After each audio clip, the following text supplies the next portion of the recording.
the misuse of township funds and will work in close.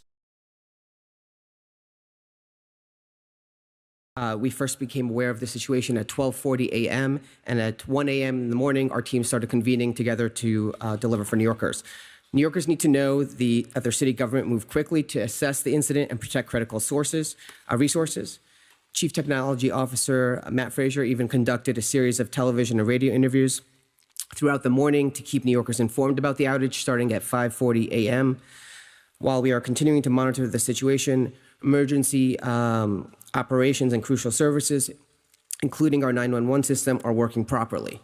To tell you more about the incident, we are joined this morning by Mayor Eric Adams, Chief of Staff Camille Joseph Warlick, Deputy Mayor for Public Safety Phil Banks, Deputy Mayor for Operations Mayor Joshi, Deputy Mayor for Strategic Initiatives Anna Almanzar, New York City Chief Technology Officer Matt Frazier, New York City Fire Department Commissioner Laura Kavanaugh, New York City Health and Hospitals President and CEO Dr. Mitch Katz, New York City Department of Citywide Administrative Services Commissioner Louis Molina, New York City Department of Environmental Protection Commissioner Rit Agrawal, First Deputy Commissioner of New York City Emergency Management Christina Farrell, New York City Police Department Chief of Information Technology Ruben Beltran, New York City Department of Education Deputy Chancellor for Family and Community Engagement Melissa Aviles Ramos, MTA Authority Chair Jano Lieber, and Con Edison Director of Regional and Community Affairs Ruth Fosshold. So without further delay, I'll turn it over to Mayor Adams.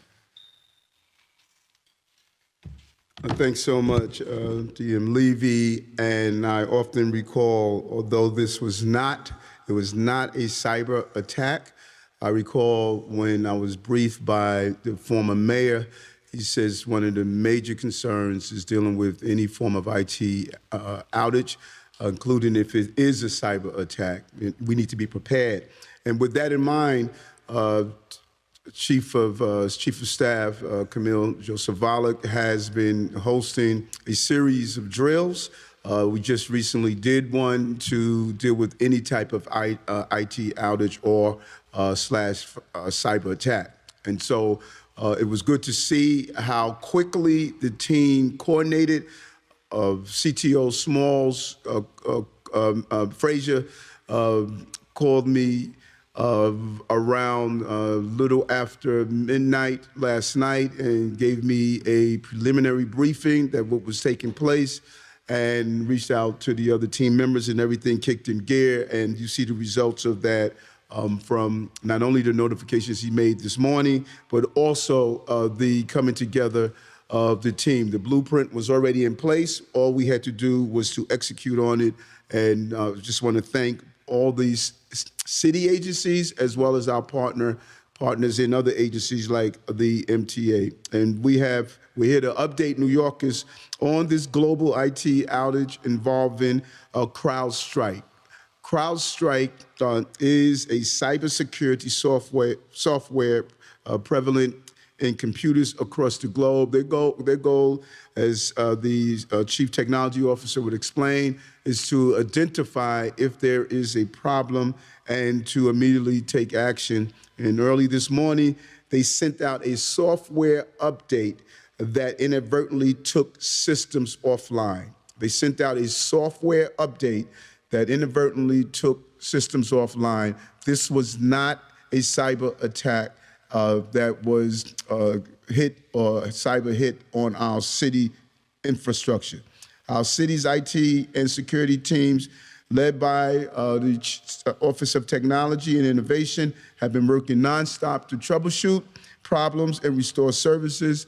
The CTO, Matt Frazier, has been directly in touch with CrowdStrike to get real-time updates and identify the fastest path to getting all systems up and running as quickly as possible. And I just really want to emphasize this was not a cyber attack. This was an update that took systems offline. And this is why the preparation is so important that the Chief of Staff is in charge of doing, to make sure that we can immediately respond if there is an IT disruption of this magnitude or if there is a cyber attack. We have to be prepared, and this is what the drills are for. There are no calls are being held or missed, and there is no backlog at the FDNY. and FDNY is reviewing to ensure this remains the case.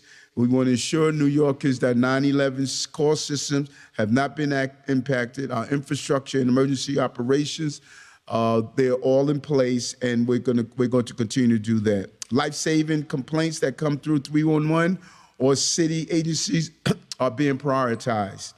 Traffic signals are working and are fully operational, as is the Staten Island Ferry. Our water systems are fully operational, and our summer rising program will continue as scheduled, including bus service. Although we want to tell parents you may see disruption on the bus tracking app, the systems are still operating.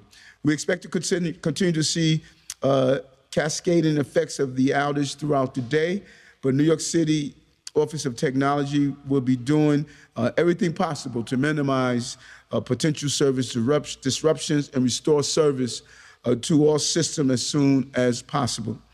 Our city agencies' IT department will be prioritizing this work today to get things back up and operating online based on the priority of those particular systems. We want to make sure New Yorkers are safe and they can rely on the city services they need. And this is a developing situation. We are assured by the coordination that's taking place from all the agencies involved, as well as the entities that are responsible, such as CrowdStrike, to make sure we can get this underhand without a minimum amount of interruptions in our city. Okay. Thank you, Mayor. Next, we'll hear from Chief Technology Officer and Commissioner of the Office of Technology and Innovation, Matt Frazier. So good morning, everyone. So to give everyone a brief detail in terms of what happened and how we responded, at approximately 12:20, between 12:20 and 12:30, we started to see impacts from systems across the city, manifesting in different places. And like usual, when you see something like this is one of the reasons why we have New York City Cyber Command and we have a citywide operations center, so we can detect these things as quickly as possible and dispel what's a threat versus what's not a threat. So as we started to see the symptoms manifest, we contacted our partners, both at Microsoft and CrowdStrike, and subsequently we got down to the root of the issue. The thing with technologies like this is, in order to be safe and be able to respond to threats that evolve in a continuous basis, you need tools that are capable of being updated in that way. As a result, a tool like CrowdStrike, which gets updated real time, when they push a patch, if that patch goes wrong, this is a perfect example of how bad that can be. So one patch goes out at about 12 o'clock a.m. Eastern time, and it's pushed between 12 and 1:30 a.m. Eastern time. And in that period of time, we had a number of workstations, a number of computers and servers that were impacted. After notifying CrowdStrike and working with them, by 1:30, they had stopped deploying that patch. And since then, we've been in a state where we haven't seen any additional machines impacted. We're now in a state where we're going through the recovery. Unfortunately, the recovery at this moment is a fairly manual process that requires physical touch to most of the machines. And we have a team of people that are working across the city in real time, trying to get things back up and running as quickly as possible. As the mayor said, most of our critical services, all of our life safety related services remain up and running. There's no impact to 911, no impact to 311, no impact to police, fire, or EMS, radio, or dispatch operations. Everything is running as expected. In addition to that, our operational technology networks and our SCADA networks, things that supply our water systems, things that operate our traffic lights, none of those systems are also impacted. Today is a good example of how some of the planning that we've done in advance helps protect the city and ensures continuity of our critical services. And as we've seen across the globe, this is not an issue that's limited just to New York City. We have everyone from the airlines to financial institutions that are experiencing the same challenges. The good news is that despite the challenge that appeared today, our most critical services remain up and running, and we have a pathway to recovery to bring everything else up. Thank you, Matt, and thank you for joining so many TV stations and radios this morning to keep New Yorkers informed. Next, we'll hear from MTA Chair Jano Lieber to hear about what's going on in the subways, trains, and buses.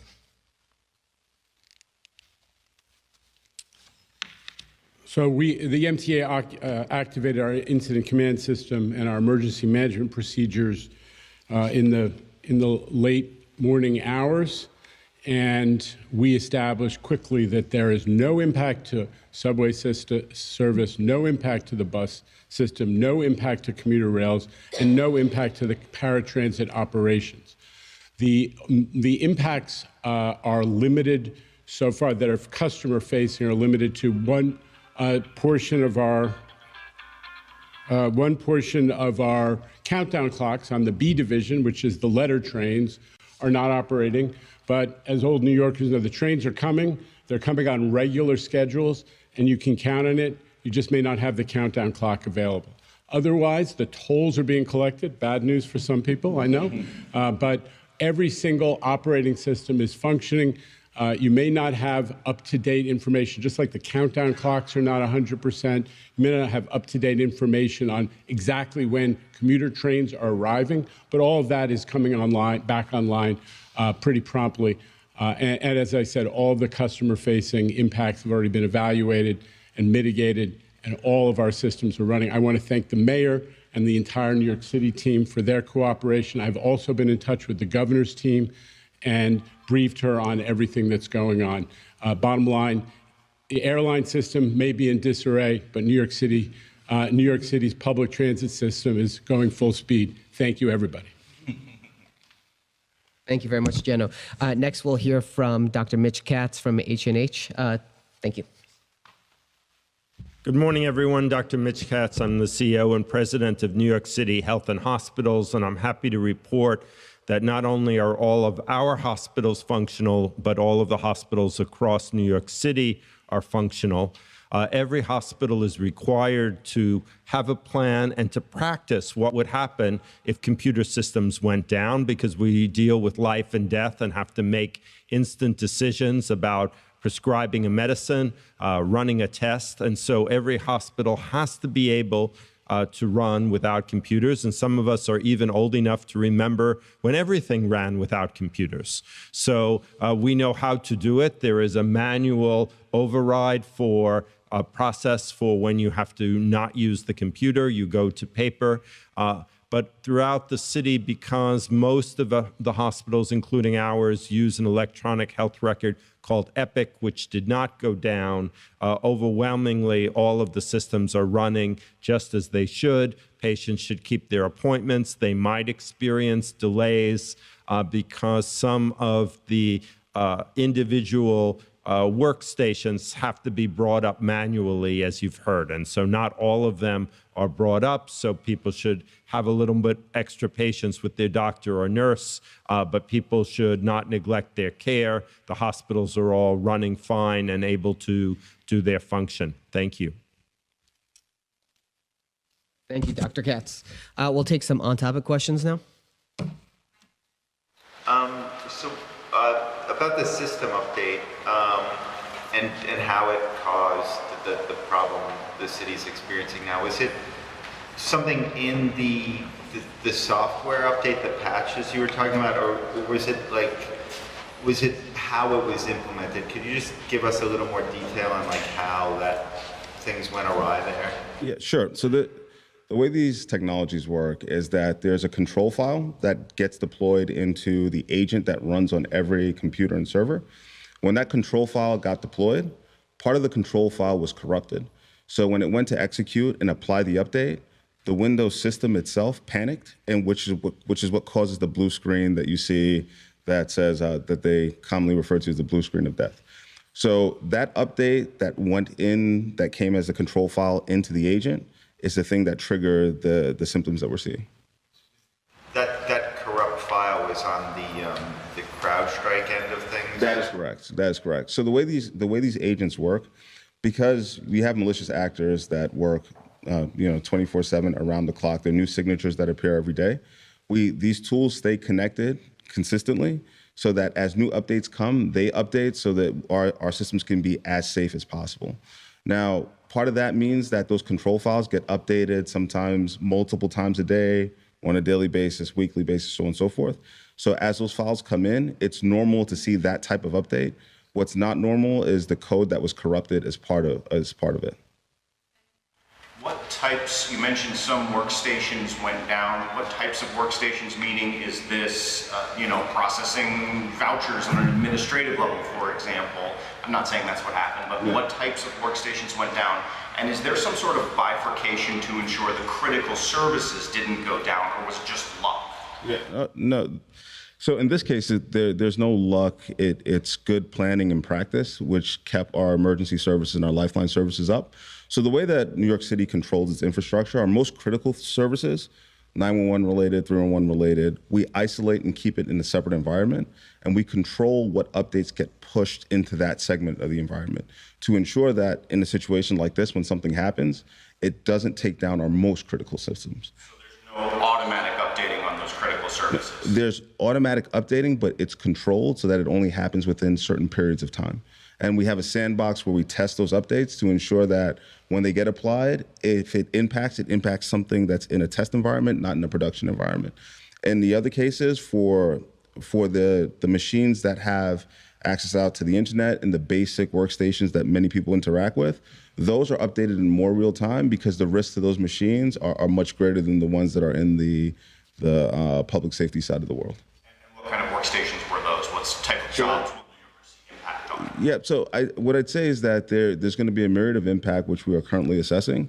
And those workstations are in places like TLC, DOB. They're just regular computers that are out in most of the agencies. Yep. Just to clarify that complaints as they come in through either 311 or to the agencies are always prioritized. Those high prioritized complaints are being addressed. So even if there was a period of time when the workstation is down or there is a lack of interface because of the outage, we are manually going in and ensuring we have all of those priority complaints and they're being addressed across the city, especially with the first responder agencies. You might get another question. Does CrowdStrike know how that file got corrupted or the implementation got corrupted, or are they still trying to figure it out? Yeah, so after we discovered the incident and we started to see the impact, with working with CrowdStrike, they were able to correlate the impacts that not only that we saw, but the global community saw with an update that they pushed, and they found it with timing. They aligned it with timing. Now, what they said was they tested the update in their test environment, and none of these symptoms manifested, but something happened somewhere in between where when they went to test it and they went to deploy it, something changed or something got corrupted, and which is why we see what we see right now. So CrowdStrike has confirmed that the issue is related to their control file that was updated, and they said that which is why they stopped deploying it and they rolled back to the previous version. They're still trying to pinpoint like what went wrong in a way. Yeah, I'm sure they're looking in their quality control process, but I would defer to CrowdStrike to have them answer what's going on in their internal process. Just to be clear, are there any impacts to fire or police services at all? No. So emergency services, meaning if you dial 911 or you call for support, there are no impacts to calls for support. 911 operations is working, dispatch operations are working, and emergency communication via radio are also working. And one more, as New Yorkers go about their day, is there anything that they can expect to see, any specific disruptions? I'm sorry, can you repeat that one? As New Yorkers go about their day, are they going to see any specific disruptions? So as we mentioned, the essential services and life safety related services are not impacted. However, there are other services that are in the city that may be impacted. So if you go in to file for a permit or you go in to request some other service, you go to pay a bill online like a water bill or a parking ticket, you might find yourself in a position where those services may be offline temporarily. But as I said, we're moving through and we have the pathway to recovery. And we're confident that soon we'll be back to a normal operating state for the services that may feel slightly impacted. Water bills are fine. Water bills, you can still pay your water bill. Pay your water bill. And when we have situations like that, we automatically go to what are the emergency services that impact New Yorkers on an everyday basis. I think, Chief Fraser actually explained it properly. When it comes to the FDNY and when it comes to the NYPD, there are some back issues that we're dealing with now that won't have the immediate impact on the day-to-day services. There's some arrest processing issues that's taking place that we're on top of. There's some camera issues that are affecting DOC, DEP, NYPD. The average, 99% of them won't be impacted by it, and we're pretty relatively confident that the impact that we will have will be cleared up before it does have an operational impact on, in fact, the everyday public. But we're looking on this. We're working on it now. While we're here meeting, the mayor has a whole team, all the agencies, they're all talking, coordinating together. So we're pretty confident, in fact, that we jumped on top of this. So as the mayor said earlier, I just want to reiterate, and the chief of staff, a series of meetings. So when this came up and we went into mode, this was something that we did, I think, 2 or 3 weeks ago. And it was almost like it was an exercise that we had kind of planned for. It came out impact, and that's why we're going to see minimal disruptions to New York City. And it was the team is working well. Mike. MTA related, which is why I wanted to get it in. Any sort of update on when the somewhat minor impacts, ETAs and whatnot, will be resolved by MTA? When are New Yorkers expecting to? It's all related to the same technological issues that the chief technology officer outlined in detail. We're anticipating, CrowdStrike and Microsoft get their resolution. It'll translate through pretty quickly. But in the meantime, New Yorkers, know where to go. Regular bus service, regular subway service, regular commuter rail on schedule. We're keeping to that, and they can count on the service being provided. Thanks, everyone.